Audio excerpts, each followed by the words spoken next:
Hello world, it's January 20th, 2026. Welcome to a new edition of Cyber Briefing by Cyber Material. Cyber Alerts brought to you by 911 Cyber. China-linked APT targets North American infrastructure. A China-linked threat actor identified as UAT-8837 has been targeting North American critical infrastructure since early 2025. Cisco Talos reports that this group utilizes a sophisticated mix of zero-day exploits and open-source tools to map internal environments and maintain persistent access. Cloudflare fixes Acme bug enabling WAF bypass. Cloudflare recently patched a security vulnerability within its automatic certificate management environment validation logic that allowed potential attackers to bypass web application firewall protections. By exploiting a flaw in how the edge network handled specific validation paths, unauthorized users could have gained direct access to customer origin servers despite existing security controls. Critical Modular DS plugin flaw enables admin takeover. A critical vulnerability in the Modular DS WordPress plugin, tracked as CVE 2026-23550, allows unauthenticated attackers to gain administrative access with a maximum CVSS score of 10.0. Security researchers have confirmed that threat actors are actively exploiting this flaw to take over websites that use the management tool. Cyber events. SecretCon 4 is a regional cybersecurity and technology conference focused on security, artificial intelligence, privacy, and creative technology. Designed for security professionals, technologists, and enthusiasts, it brings together technical talks, community discussion, and hands-on knowledge sharing in an inclusive setting. The event emphasizes real-world learning, peer networking, and practical insight across both professional and hobbyist communities. For more events, find the link in the podcast description. Cyber incidents brought to you by 911 Cyber. Grubhub confirms new data breach incident. Grubhub is currently investigating a new data breach and an associated extortion attempt following a security compromise linked to its Zendesk platform. This latest incident, attributed to the hacking group Shiny Hunters, allegedly stems from credentials stolen during a previous attack on Salesforce applications. Japanese nuclear regulator loses phone in China. Japan's nuclear regulator is investigating the potential leak of confidential data after an employee lost a work-issued smartphone during a private trip to China.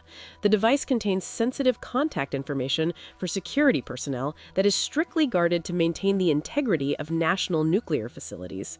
Eurail breach exposes passenger info. Eurail recently confirmed a data breach involving customer information following notification emails sent to affected travelers this week. While the company initially posted an update on January 10th, individuals only began receiving direct alerts on January 13th regarding the unauthorized access to their personal data. Cyberjobs. GGDI Infotech, cybersecurity engineer, is a senior-level IT and cybersecurity role focused on securing and supporting client environments across endpoints, networks, and identity systems. Designed for IT professionals, the role covers threat mitigation, advanced troubleshooting, and advisory support for client security programs. The position emphasizes hands-on technical leadership and professional growth in a fast-paced services environment. For more jobs, find the link in the podcast description. Cyber news brought to you by 911 Cyber. Jordanian man admits selling network access.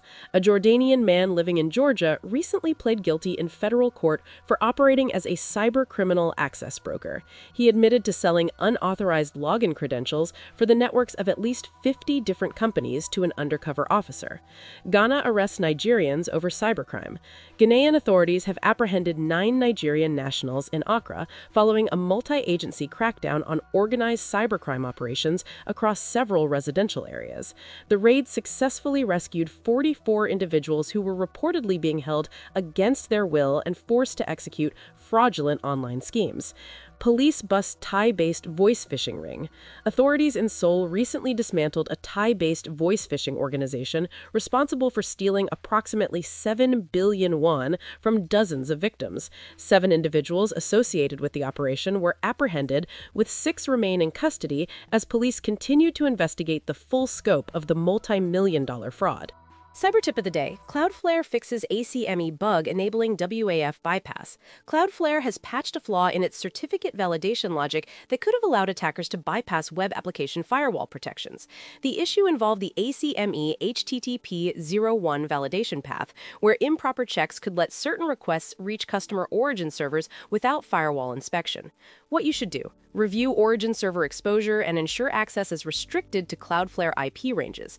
Keep WAF rules and security settings enabled and regularly audited. Monitor logs for unusual traffic to certificate validation paths. Follow Cloudflare security advisories and change logs closely. Why this matters: firewall bypass flaws undermine a key layer of defense. Even short-lived gaps in validation logic can expose origin servers to reconnaissance or direct attack, making continuous monitoring and defense in depth essential. Cyberbook of the day: Generative AI for Cybersecurity and Privacy by Youssef Badi, Yassine Malay, Izzat Alsmadi, and Mohammed Labi is a technical and academic reference book that examines the use of generative AI in securing digital systems and protecting data privacy.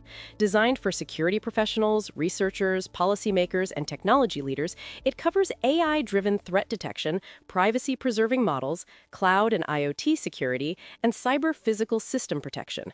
The book emphasizes real-world application, case-based analysis, and practical frameworks for integrating generative AI into modern cybersecurity strategies.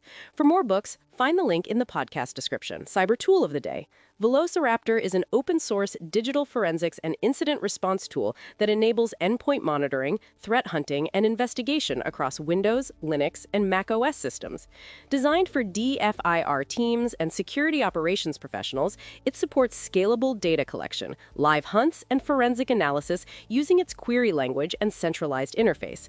The tool emphasizes practical response, real-world investigations, and efficient incident handling at scale.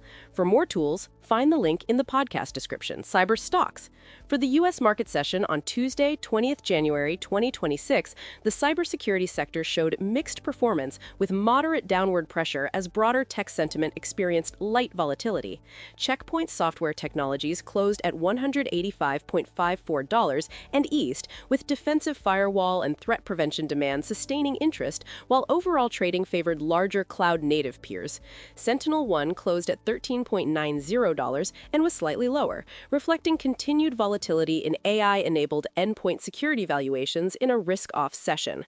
Rapid7 closed at $12.64 and declined as vulnerability management and SIEM demand narratives compete with broader rotation out of smaller cap technology names. CyberArk Software closed at $453.65 and was flat to slightly higher, with identity security demand and potential acquisition integration narratives providing support relative to broader weakness. Tenable Holdings closed at $22.12 and was lower, in line with short-term underperformance among mid-cap security names, despite persistent enterprise focus on risk and vulnerability management. For more headlines, visit cybermaterial.com.